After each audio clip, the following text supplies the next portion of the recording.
I went to get something out of my truck the other day, and behold, the heater's leaking, and it's kind of icky. And I thought, oh, well, that's perfect because I already have a heater core for it. I can just swap it right away. But alas, this is a heater core for a truck with AC, which means it's for that guy over there. So I don't have a heater core, and I don't know where the hell my heater core went because I know I ordered one. So for now, what we're gonna do is we're going to bypass it. I'm gonna show you how to do that really quickly. So this is gonna be a really quick tutorial on how to bypass your heater in case of emergency. So we're coming into the engine bay here. This is where your heater hooks up. Ugh, spider webs. We've got two fittings here. We're going to take those off. Now, some coolant might come out. In fact, it sure did, but that's fine.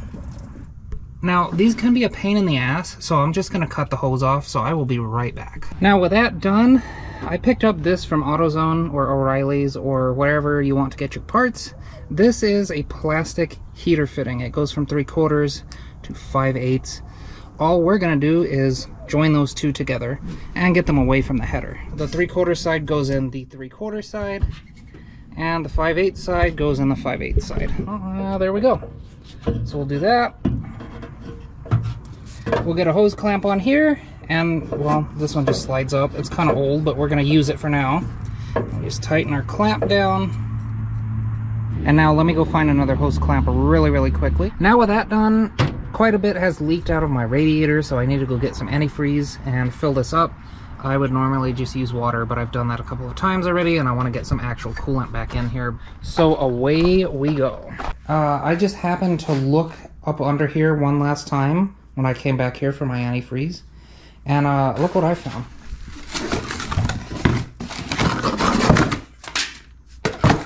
The heater core that I need. Would you imagine that? So I'm doing this bypass for no damn reason.